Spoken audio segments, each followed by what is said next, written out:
Okay, let's do this. Right. Welcome all the coaches across Canada. We're back for number 14 of Coach the Coaches.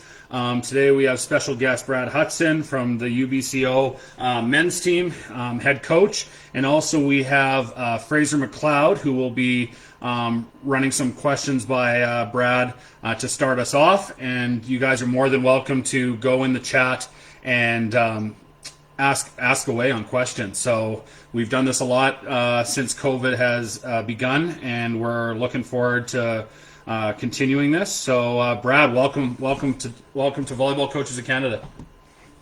Oh, thank you very much. I'm very grateful to be here. So it's a privilege, especially when I look at some of the coaches that you've had on here. I'm a little surprised that I'm here, but I'll take it. So it's like even the announcements I saw Hambly, and then I see Russ Rose, and I see Brad Hudson. I'm like, yeah, you know what? I'm a pretty humble guy, but it's a pretty tall pecking order. Hey, but anyway, I'm going to reiterate that on my part. I mean, most any coach who knows me knows the way I talk and the way my voice works. Probably the last guy you want to come on and moderate anything, really. So I'm just honored to be here. Yeah. Well, Brad, yeah. So how's it going for you guys with COVID? Like, how have you? Sorry. No, go ahead, Fraser. Go ahead. So tell us a bit about how you're dealing with COVID with your guys right now. Yeah, I mean, I think it's for a lot of us, it's been like throwing darts in the dark a little bit. Like there's been a lot of moving targets and a lot of opportunities to get, frustrated. But I think what we've tried to do just as a team anyway, or as a program, like we tried to get in front of it as best we could. Like I think we all went home, pretty abruptly last year, like everyone did. And we gave the guys a little bit of time to kind of let that sink in. But, we tried to refocus pretty quickly and make that time productive. And I know this doesn't sound like, it's not a great term, but we've talked about like trying to win the pandemic. So, again, like we know that there are going to be challenges and there are inherent challenges that come day to day. But, the opportunities are ours to decide how we want to face those challenges and how we meet them, right? And, we're very fortunate here at UBCO. Like we have some people who care very deeply about the health and wellness of everyone. So they've worked really hard and very diligently to put protocols in place that I think allowed us to stay healthy and allowed us to continue to train. And, for the most part, we've been able to train this entire semester. It's just this last week with, Bonnie Henry's, our provincial health organization's announcements that we had to go back to phase 2 that, on Thursday that we went back to, it's more of the small-sided activities. But, we've been very fortunate. And I think, the bottom line is it just comes from, a culture of care. Like our kids care about each other and they care about the community. And so they're willing to make sacrifices and make the decisions that you need to make. And as coaches, we've tried to support them and encourage them as best we could. And again, as I said, it's the take a village mentality where we've been supported and we respect that and appreciate that. So, we just continue to make the best of it. So this idea of winning the pandemic, when you start to look at your athletes, your 20 kids in the gym, coaches and so on and so on. Yep. What does that look like? Yeah, I mean, we did a lot of things, like even, you and I were chatting offline about some of the things you've done with your club kids. We did things that are very similar. Like we assigned readings. We had, weekly or every 2 weeks, we'd check in as a group and we'd have a team Zoom call and we'd have, guest speakers come in. Like we had Glenn Hogue speak to our team. Like what a privilege and honor for our group to talk to Glenn and for him to share his wisdom and his passion. And, and one of the things we did was, and these are all kind of things that kind of marry well with our culture as well. But, we tried to make sure the guys understood it was okay to be frustrated and it was okay to be tired and it was okay to be unhappy with how things are going. But again, adversity doesn't build character, it reveals it, right? And so our kids embraced that challenge and they just focused on, how they could get their lifts in. And, we had some really creative things going on with guys moving, all sorts of things just to kind of create those opportunities. And then once they got here, the guys have been really committed to kind of those same things. So So once everything kind of hit the fan and you knew that there was not going to be a competitive season this year, no national championship, how did you then change your year?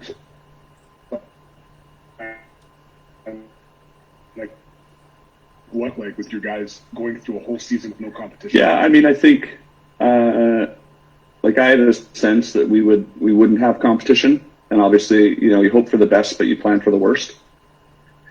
And we knew that was a possibility, but we expanded our roster a little bit with some great kids who want to be in the gym with us. So we've been able to train and compete, pretty much every day since September, right? Like since we've been here. And it's also how you define competition, right? Like when the ball's in the air, that's competition. It doesn't need to be 6-on-6, and there doesn't need to be people in the crowd for you to compete, right? And it's really how you're motivated and what your values are, that you can find value in those things. So, again, expanding our roster a little bit allowed us to compete. And I think the big piece was too, and I struggled with this even in my initial planning, was, how do I make sure as a coach, I bring value to my kids in our planning, and how to make sure that, they feel like they've taken something from this season as well, because obviously as young people, they only know what they know. It's true of all of us, but, they really easily define themselves by outcomes. And when you remove those outcomes or the opportunities for outcomes, they're forced to look inward and figure out how to, potentially redefine themselves. And I think that that's been one of those tasks that we've kind of undertaken as well to kind of enlighten our group on maybe some bigger picture things. And so those have kind of been the core strategies, I guess. So, Dave, do you have a question? Yeah, Lisa Tam has a question here. I think her first question was already answered. It was, how is your team staying motivated without competition? I think you hit on that really well. The next question was, in terms of culture of care, what are some of the deliberate actions that individuals or the team does to support that culture? Great question, Lisa. Yeah, it's a big one. Thanks, Lisa. And hi as well. Lisa was my daughter's club coach once upon a time, and one of my daughter's favorites still, and does a really fantastic job with her club as well. So it's really nice to hear Lisa's found some time to check in for me. I'm not sure why still, but anyway. Yeah, I mean, again, it's one of those things where, we didn't have to change what we did. We just needed to continue to build on what we've been doing all along. And so, in your program, it really comes down to how you define success, I think. And again, outcomes are the easiest way for people to define themselves, and especially young people and people who maybe don't understand sport. But, in our program, we define success by really a pursuit of mastery and letting values be your guide, right? Because again, if you're motivated by your values, so if we talk about humility, gratitude, servitude, like if those really drive your day-to-day, then you can find value in your day-to-day, right? You don't need those outcomes. Like, we want them, and don't get me wrong, like, I miss competition deeply. I love Friday and Saturday night, and I love seeing my kids get on the stage, and I love that, and I miss that for them. But at the same time, like I said, that doesn't define us, and it doesn't define them. And, again, if we have this pursuit of mastery, and we understand that we're motivated by our values, and we try to stay true to that, then I think that's how you drive that culture of care. Because again, if winning is absolute, that's number one, and you make all your decisions based on that, then yeah, you'll have an experience, and the 7 kids who get to play probably feel pretty good about it. But in the long run, I'm not sure you take as much from that experience as you could if you were invested in some of those other things that we talked about. So. Anyway, very long-winded answer. Sorry, Lisa. No, that's a great answer. Some absolute gems there, and I'm writing them down because I'm going to take them and add them to the things that I'm doing as well, because this is all about me, by the way. I'm flattered. Thank you. Well, I value your friendship, Fraser, so anything I can do to help you, you just need to ask. So. Thank you, my friend. Thank you. Well, we're volleyball coaches, and really, the more we share, the more we all get better. So. Absolutely. So true. Can we, do you have some more questions? I got more questions. Ryan Adams, love this guy. What's one thing that you have learned on experience because of COVID that has surprised you? This is a multi-question, so let's hit that one first. Is there anything that surprised you due to COVID? Yeah, I mean, I think I don't know that I've learned this, but COVID really affords us an opportunity to reflect and figure out what we're really about, right, and what really matters to us. And I just had this conversation with someone else. So we know that COVID potentially affects or doesn't affect 99% of our population, or 99.8, right? Like the percentage of our population that's been deeply impacted by this so far is small. But, and again, it would be really easy to get caught up in a number like that and say, well, I should be allowed to train. I should be allowed to, have house parties. I should be allowed to do all the things that I used to do because, this is probably not going to affect me. And for me personally anyway, and I'm not telling anyone else what they should think, but when I reflected on my feelings towards all of that, because again, I'm human and I had to deal with the frustration that came with it all too, I realized that, that 0.02% mattered a lot to me. And that was what I cared about, because it's somebody else's mom, it's somebody else's grandma, it's somebody else's son, it's somebody else's daughter. And I just don't think we can afford to lose any of those people. And I don't want to see any of those people suffer. And I don't want to see any of those people go through heartache and hardship. And so, again, that reflection drove me to, really being vigilant and taking ownership of this. And like I said, going back to this whole win the pandemic piece, that's the challenge to us. And, and I just took it on. And so I think that's what, I don't know if I've learned, but it's definitely been something that was reinforced, through my own reflection. You're a popular guy, Brad. You got tons of questions coming in. You've set the bar real high here. So yeah, there's probably a bunch of people trying to throw me a landmine here. So, I think that's all that's going to happen here. So Ryan Adams, Ryan Adams' second part was, what are you learning or pressing into as a coach right now? Love that too. And again, thank you to Ryan for taking time to step in. He's got a wonderful young family. And again, just, he's awesome. Ryan is a guy, like you said, just a passionate coach and gives so much to his athletes and totally, really one of the best clinicians I've ever seen and just does a great job of kind of teaching the game. So, totally, 100%. What have I tried to learn, or what am I learning through? I'm a pretty avid reader. I like to read a lot. So I read probably 2 books a month. And so, and sometimes I read something about, say, right now I just started The Dynasty, which is a book on the Patriots, which is, again, something that maybe not everybody be really excited about. But I'm also reading a book called Delivering Happiness by Tony Hsieh. And it's really an incredible book, and it talks about how to bring joy to your culture and understanding how in trying to create that level of servitude that you actually take more from it. And Tony is a guy who actually just passed away recently, and quite tragically, actually. But, the book is fantastic. And I think, again, so joy is something that I've always valued and appreciated. But at the same time, I don't know that it's ever been primary to my day-to-day thought process. So, again, in reading a book like this, it really forces me, again, to reflect and reframe and try to think about how I can bring more value to my kids and to my team. So. Awesome. Fraser, anything? Yeah. So Brad, you touched on this a little bit earlier about defining success and defining competition, but we look at how to motivate athletes. Or if you find a way to motivate your athlete, you're going to get the best out of it. Are you noticing that your athletes? Are you learning more about how they're motivated now that you remove competition? That you remove weekly the Saturdays and the Fridays and Saturday nights. Yeah, I mean, I think the defining success piece is, again, it's really personal, and I would never tell anyone how they need to define success for themselves, but I would encourage them to think about it. It's probably something you take for granted, and I'll use an example here, and this is going to reflect very poorly on someone, but, we were playing in a match last year at home, and somebody on our own webcast, one of the people that works for our school called our team bottom feeders, and I was like, I obviously didn't hear this until afterwards, and my wife, who, supports me through thick and thin, to her credit. And again, sometimes I'm not sure why, but I'll get a little choked up here. But, that same team, we had 9 academic All-Canadians, 9, half our roster.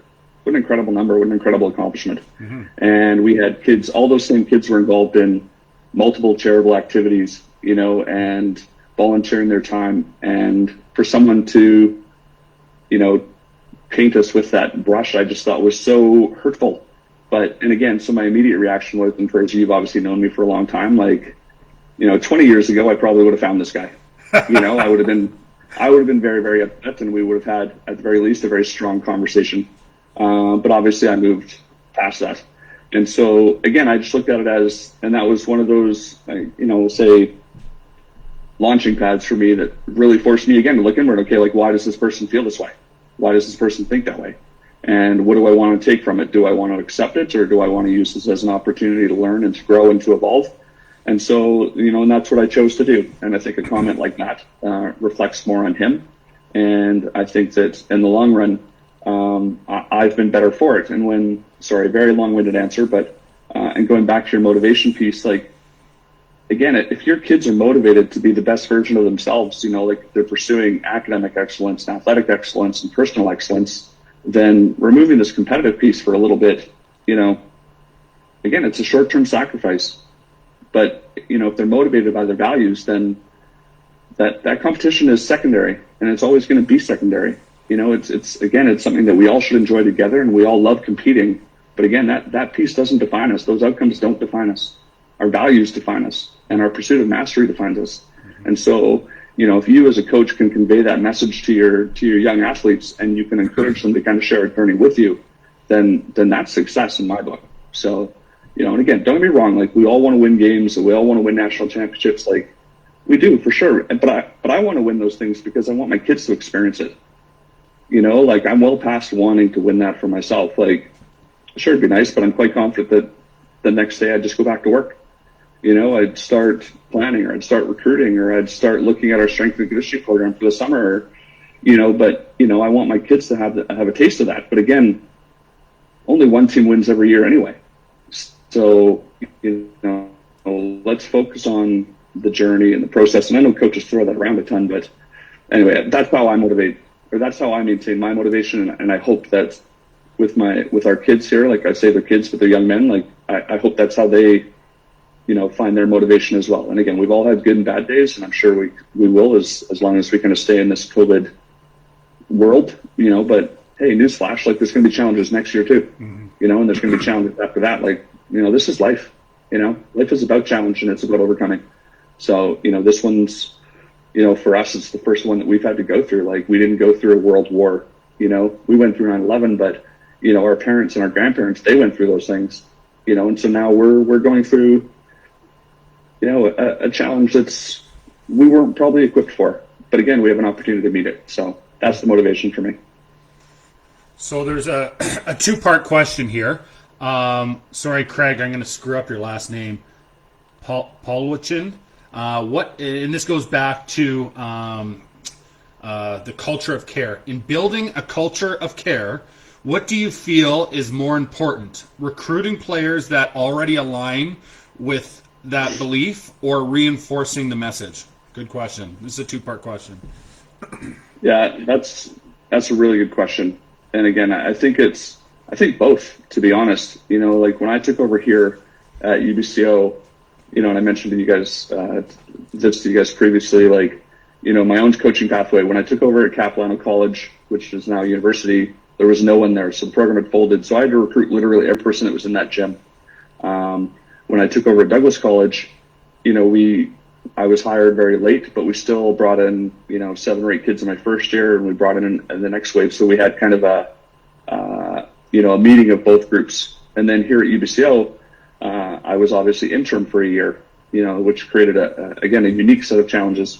But, so for example, when I got here, though, we had this young fellow whose name was Alex Swietlowski, who I had coached for, I was an assistant coach provincial team when he was 18 years old, and we had stayed loosely connected, but my first year here was going to be his 5th. And at that point, I was offered the interim position, and shortly thereafter I accepted. And then Alex reached out, and Alex and I had a conversation over coffee, and Alex wasn't sure if he was going to play again. And he wasn't sure because he was just tired, and he knew that the next year was going to be difficult. And, but what I learned pretty quickly was Alex possessed all those same qualities that I value, probably in spades. Like he's one of the best men I know. Like he's humble and he believes in servitude and he was grateful for what he'd had and, you know, and really cherished and valued his time here.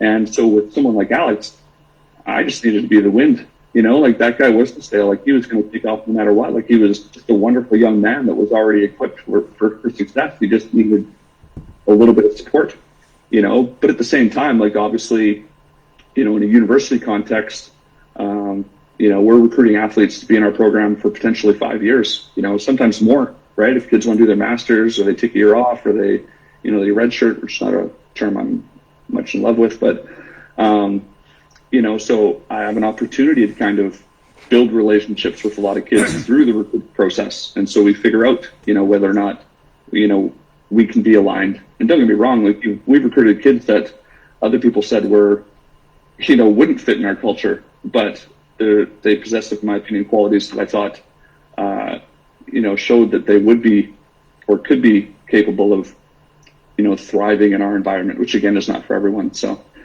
anyway, sorry, Craig, that's a real great question as well. And again, another long-winded Hudson answer. So Hudson, I got the second kind of part is a question just on my behalf. The first time you and I crossed paths was in Johnson Heights small gym when I was coaching. I remember coaching a U18 boys team, and you were recruiting for Douglas College. How has your recruiting philosophies and, you know, aspects changed between recruiting for a college program and recruiting for a U Sport program? From people I've talked to in the past, they say that recruiting for college is way more difficult just due to potentially less funding, obviously, and stuff like that. But what are your thoughts on it? Yeah, I mean, I think that you know, college by nature is maybe a little more transient. Like kids aren't there as long, so that maybe changes some of your priorities. But I wouldn't say one is more difficult than the other. I think that, again, you have to be true to yourself and your vision for your program and true to your beliefs, and you recruit to those, you know. And if you look at, you know, like, again, when I was at Cap, like, you can call it dumb luck or whatever you want to call it, but, you know, my first year there, we went to the national championships, you know, like we went from having no players to finishing fourth at nationals, coincidentally, here in Kelowna, you know, and then 2 years later, we lost in the national final to Dallas Sunius and Mark Dodds and one of Keith Henson's, you know, many juggernauts that ran over a lot of people. But, you know, again, I recruited the same way that I do now, which is I tried to recruit kids who care, you know, and kids who, you know, like they want to find a better version of themselves, but they're also willing to commit to something bigger than themselves. And I think that that's always the piece when you're recruiting to college or university is, you know, you have to find kids that you're just aligned with and kids that can support each other and care for each other, because again, as a coach, you might put out the roadmap, but the kids have to drive the car, and if they can't support each other, then you don't have anything. And so that's really the biggest piece of recruiting is, you know, making sure you have kids in the gym that can support each other. So I'm sorry for everyone who's asking questions. We're jumping all over here, but I just want to stick on this recruiting. Roger.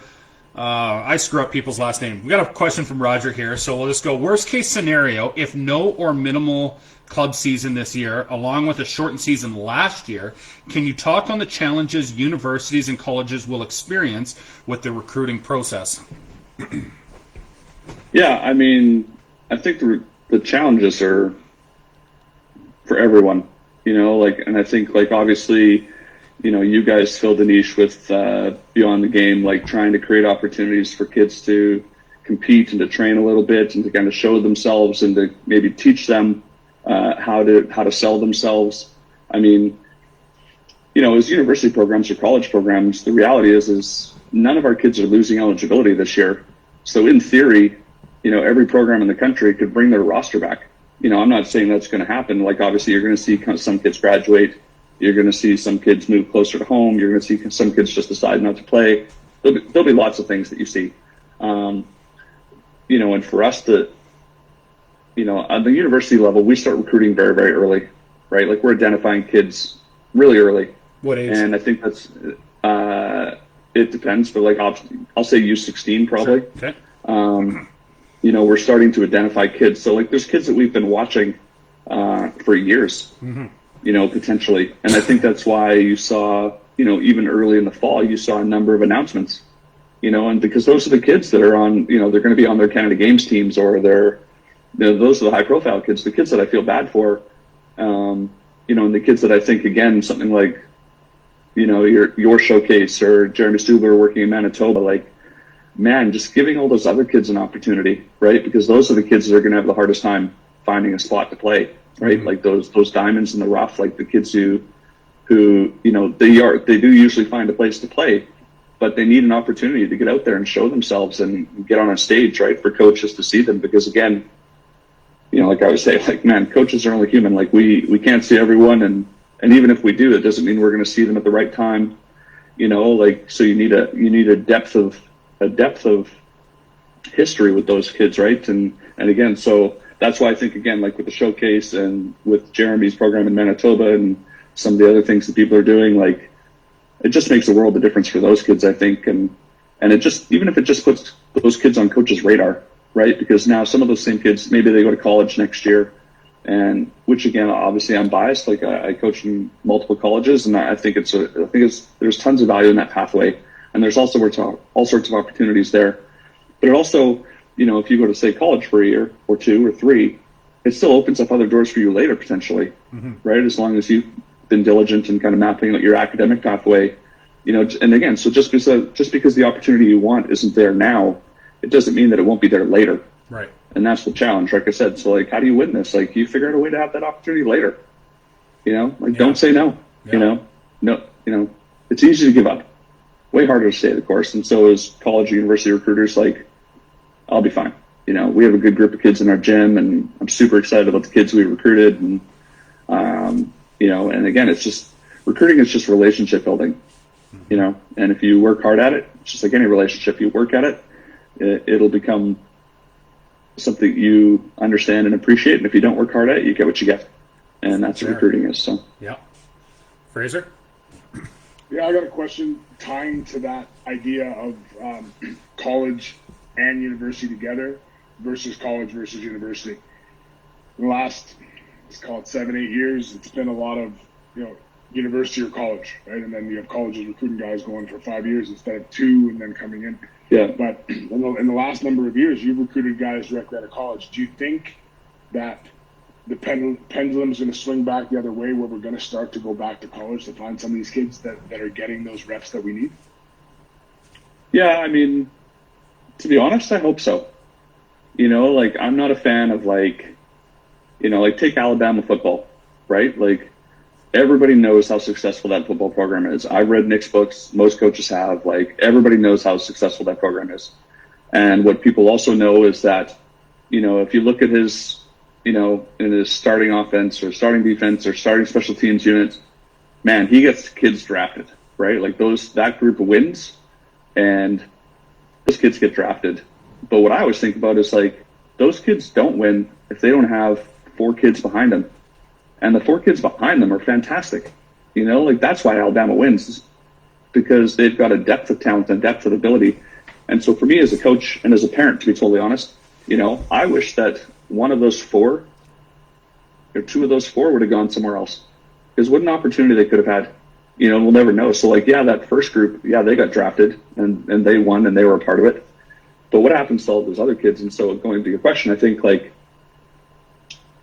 kids are capable of so much, and I think kids are capable of more than they know, and that we as coaches know. And I think, again, you have to be willing to risk and put yourself out there and go play.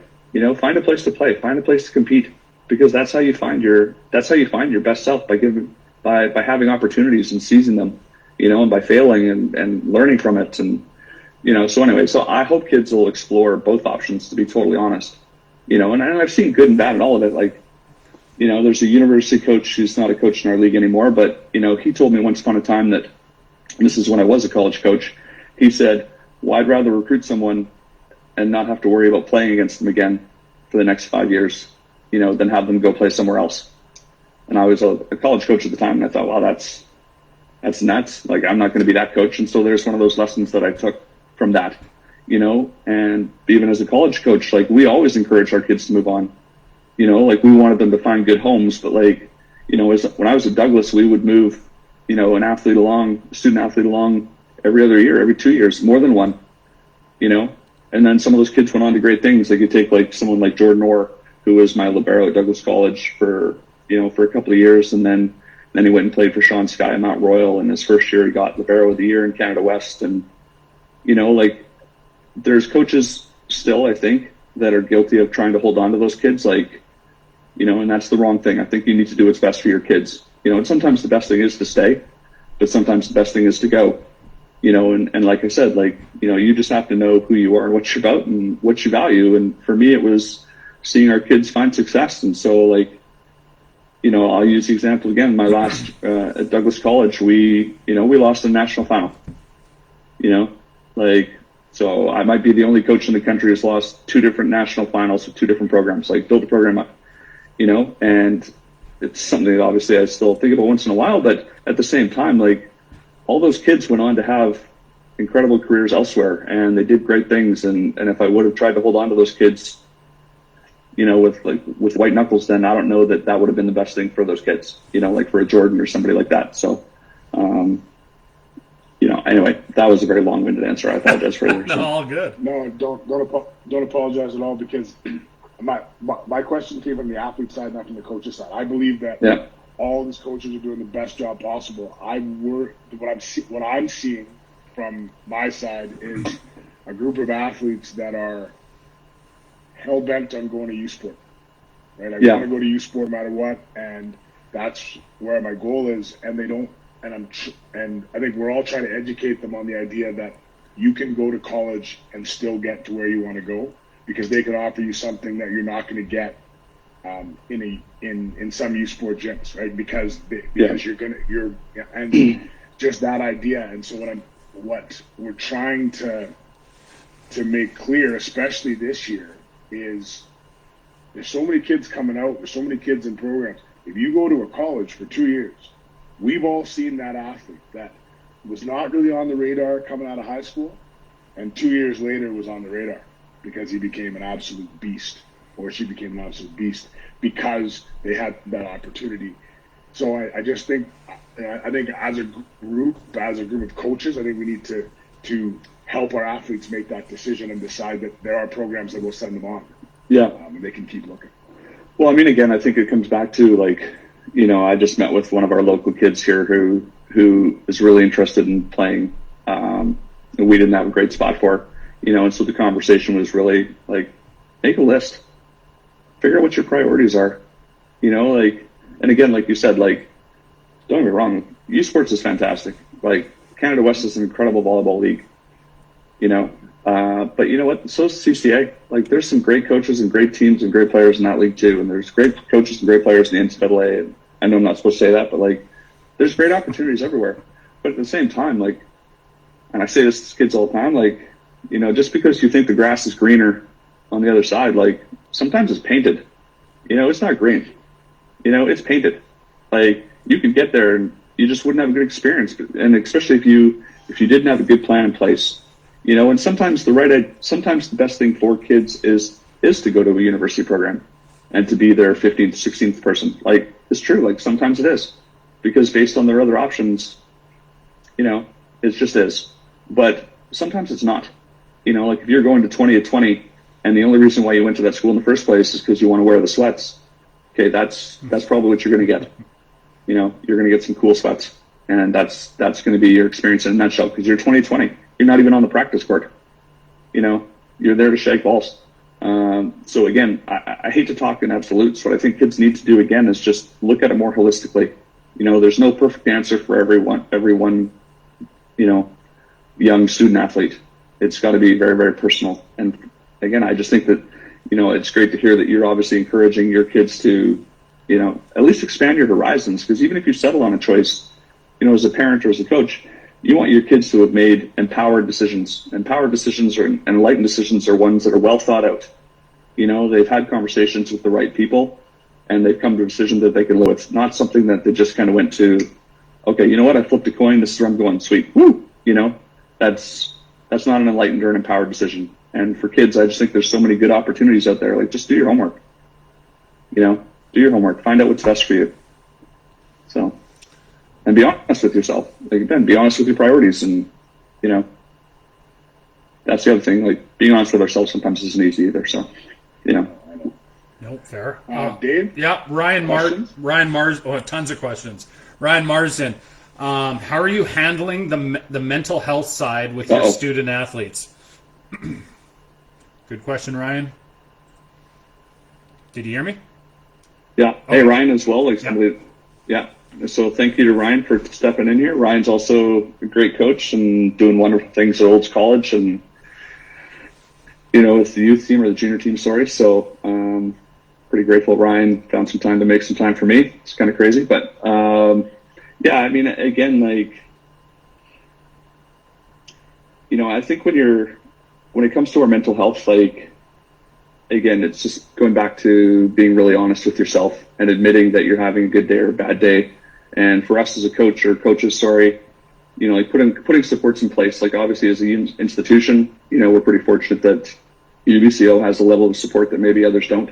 And then obviously as a coach, I can try to maintain relationships with, you know, mental health practitioners in our community or with our team in itself and make sure that we're connecting those kids. And again, I think that it all comes down to, as a coach of a program, at least having good relationships with the kids. You know, like we check in with all our kids every day.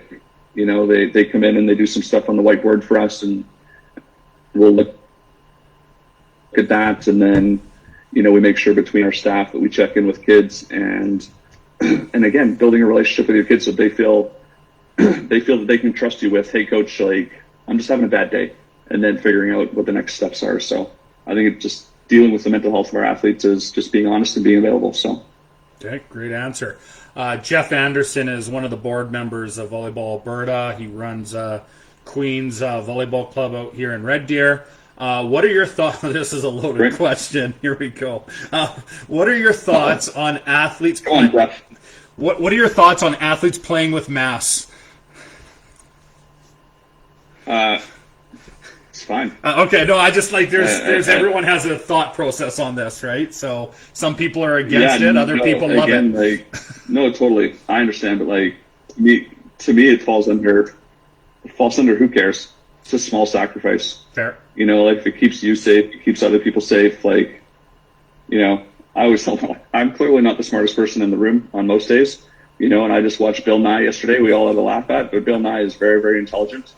And he just did something yesterday on mask use, and it was just, I would encourage you to seek it out. It's probably on YouTube, but anyway, mask use, you know, a small sacrifice.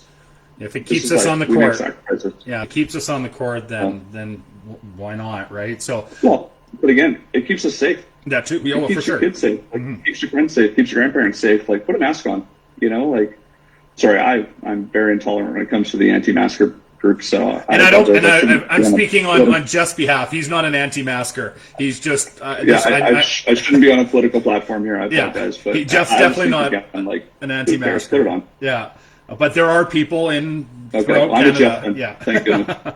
Ryan Adams says he's going to be old Brad for next Halloween, but he has another question because you mentioned how you used to be 20 years ago. But that means Ryan's going to have a full head of hair. So. And he's going to have to get down to like 180. So good luck, Ryan. I know you're not going to have a full head of hair. You can be 180 though. You're pretty thin. So how do you reinforce, teach, and hold your athletes accountable to your team values? Good question, Ryan. Yeah, I think accountability is a word that I've actually struggled with quite a bit. Because again, I think accountability implies that it's something you have to do. And I think I would prefer to say responsibility, like encouraging your athletes to figure out that these are things that they want to do. And that's really, again, the relationship piece. And that's the piece for us anyway. So, and again, like it starts with, you know, we talked about earlier about, you know, a recruiting process and building a relationship. And then we do a lot of different things in our program that other people don't, like, or maybe some people don't, like. We read a lot. We talk a lot. We meet a lot. We read the same books. You know, we listen to the same things. We talk about them. Just trying to drive conversation, create thought, and you know, and again, tactics like that to find again, a shared responsibility, because that's what it is, right? Again, it's not, there are things that you have to do in life, but I would much rather in our program, there would be things that you would want to do. You know, you want to do for your teammates, you want to do for your community, you want to do for each other. You know, that's where I'd rather hang my hat anyway. So. Okay.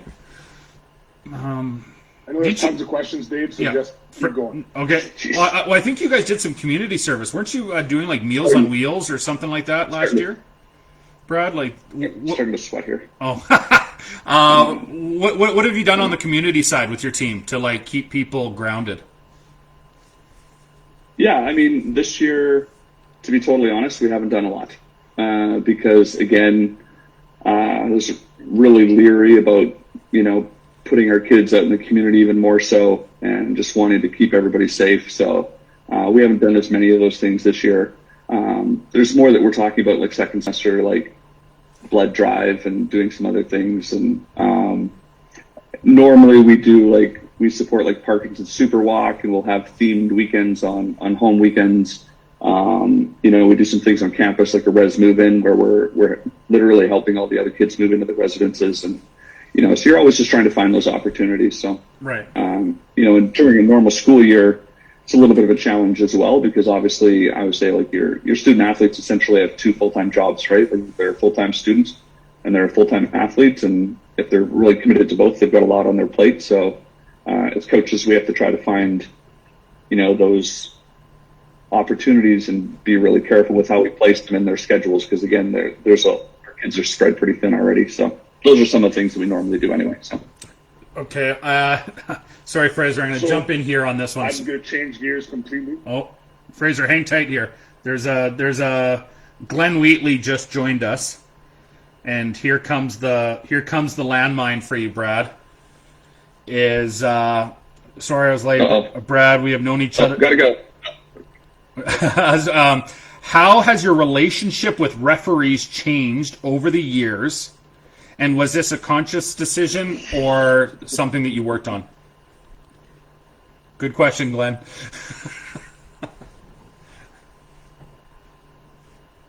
And I'll be sure to message Glenn afterwards. Yeah, I mean, I think, as I like to say, you know, as a young coach and as a young player, I was rational and very, you know, emotionally driven. And so that probably dictated a lot of those interactions.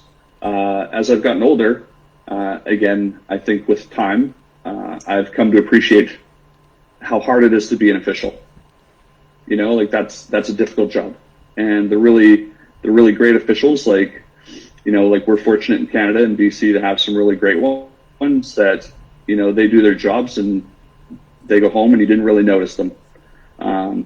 You know, but for me personally, again, it's definitely taken some time to learn to appreciate how challenging their job is and understand then that how I can support them by, again, being sensitive to how difficult their job is and knowing that they're human and they're going to make good calls and they're going to make bad calls. And, you know, I'm sure there's no shortage of people who tell me that I make bad decisions as a coach and I make some good decisions as a coach. So I'm not sure how we would be any different. So that's really kind of driven some of that.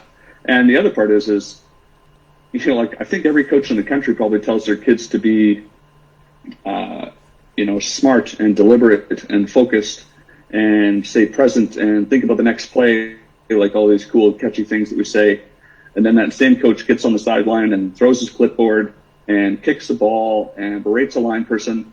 And I always just ask myself, like, okay, if I'm that coach, what's everybody watching me do? They're watching me lose my focus. They're watching me lose my mind on the sideline. And again, not the smartest coach in the room. I can't afford to lose my mind. So, you know, I just try to deal with it very calmly and go forward. So that's, I think, how I've learned or evolved. Glenn might have something different to say. I'm not sure. Maybe I should put Glenn on this call and, you know, and put Glenn under fire here. Yeah. So, Fraser, go ahead. Anyway, I hope that answers your question, Glenn. I'm going to change gears and take us out of this landmine. Thank you, Fraser. So what do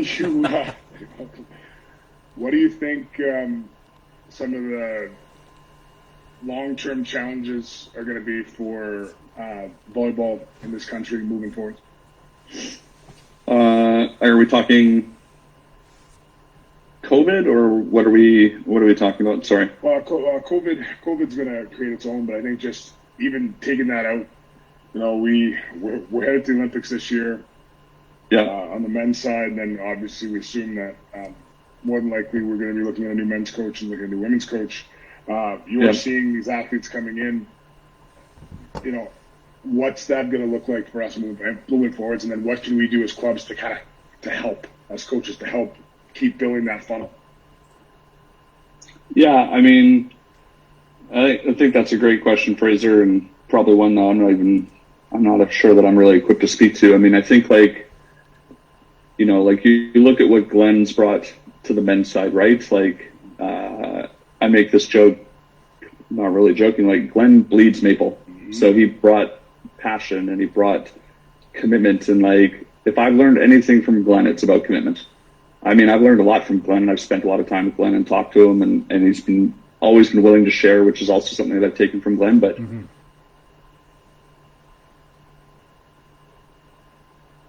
Oh, not now.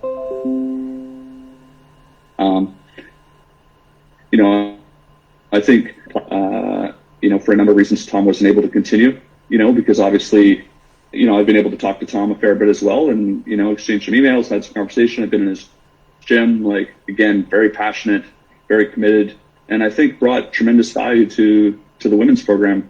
But again, at the same time, I think he's created a foundation that program can take off from. And, there's one thing that I know being a coach here in Canada, and maybe it's just my personality or the way that I coach as well, but there's some incredible coaches in our country. We have some incredibly gifted and brilliant coaches that I think are all capable of doing, incredible things. And I think, to your question, sorry, about what we can do, and we're the same, Fraser, you're coaching, younger kids, and you're trying to equip and prepare them. Dave's doing the same thing. And I have young people that are all trying to do the same thing. And I think that what we can do is, now I'm biased, but I think that if we start to help lay some of those foundational lessons that are going to allow them to be successful later. So again, that pursuit of mastery, understanding the importance of values.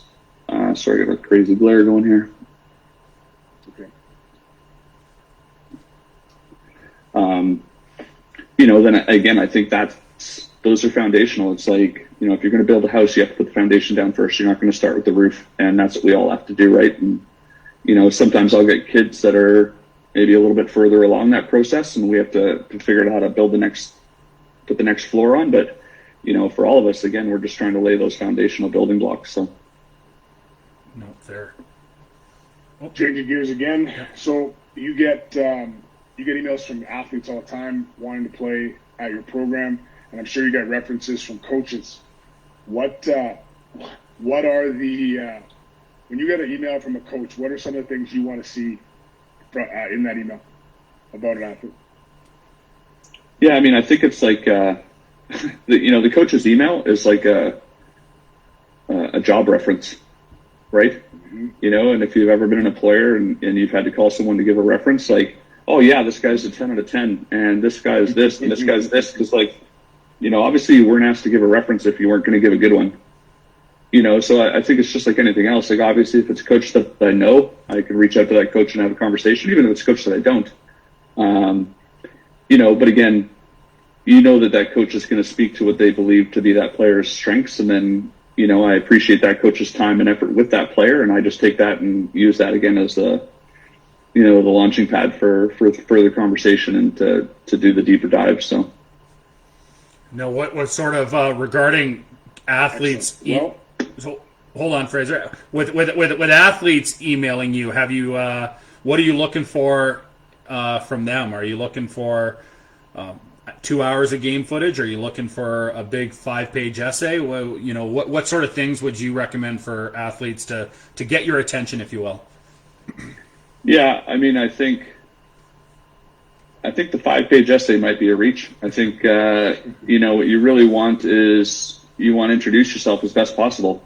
Because again, as a young recruit, you're trying to sell yourself, so you want to give that coach a sense of who you are as an athlete and as a student and as a person as well. Because again, we have to evaluate you on all three stages, right? And and that first introduction is really important. Like I just had an email from a young fella just yesterday, actually, and it was really like, I'll paraphrase, but it was like, hey, coach, I'm interested in your program. What do I need to know? I really want to go to your school. I played volleyball. I was an all-star in grade 7. Like that's the email. Like no video, nothing else. And I'm like, so I'm sometimes very slow, but I try to reply to everyone. I was like, hey, thanks so much for your interest in our program. Even though I know that he probably sent the same email to 40 other schools, 50 coaches. Yeah. But because he didn't actually use my name, and he didn't actually use the name of my school anywhere in his email, so it's usually a pretty clear indicator. But I'm flattered that we're one of the 50. So anyway, again, you just want to sell yourself, and then again, coaches are, smart people, air quotes, and we'll do our homework and we'll do a deeper dive and we'll figure out what we need to know. But I think you want to have some full game footage available. You want to have a highlight video. You want to have, a highlight video that shows more than you spiking for 2 minutes. Say we get that one a lot. Yeah. It's like, okay, yeah, you can hit 53s. That's awesome. But, again, it's just like applying for a job. You want to sell yourself. So fair enough. But, and again, I don't take any of that personally because they're young people. Yep. Again, they're trying to find their way. So usually even with that same young fellow, I'll reply back, hey, this is great. Thanks so much. I think, you might want to provide some information about what you want to do in school, what your grades might be like, a little more information about you as a volleyball player, and maybe I can help them start to figure some of the right questions to ask. And, anyway, so. Well, this has been fantastic, Brad. Thanks so much for enduring all of my questions that are all over the map. And obviously my camera's not working, so whatever. No, we can see you right now. We can see you. Oh, you can see me now. Good. Oh, yeah, for sure. Good. Fantastic. So this has been awesome, man. Thanks so much. David? Yeah, thanks, Brad, for being a part of it. I know, there's you're a big name, and there's some big names coming down the pipeline here in December. So, I appreciate you taking time away from your family on a weekend to answer all these questions. Thanks for all the coaches that took part. Next weekend we have Kevin Hambley from Stanford women's team that will be joining us. I think it's at 10 a.m. Mountain Time, 9 a.m. Pacific. But Brad, any final thoughts on your end? Yeah, I mean, I'd say good luck to Kevin following today. Like that's probably gonna be tough, but I'm kidding. No, I just want to say thank you. And again, I appreciate what you do, and I think your efforts with the volleyball coaches is again just trying to, build relationships and create connectivity. And I think that, as I said before, like there's so many great coaches out there who have so much wisdom to share, and I think that it behooves us all to try and connect with those people and learn what we can and share what we do know. And so for you guys both to take your time today, I think was fantastic. And I'm deeply grateful and honored that you asked me to share this. And again, I appreciate what you guys are doing. And for both of you, again, as club coaches and, the work that you do with young people, I think is exemplary. And I have a deep appreciation for you both and the time that you spend. So thank you very much for having me on. Right on. Thank you. All right. Thanks, everyone. And we'll see you guys next weekend.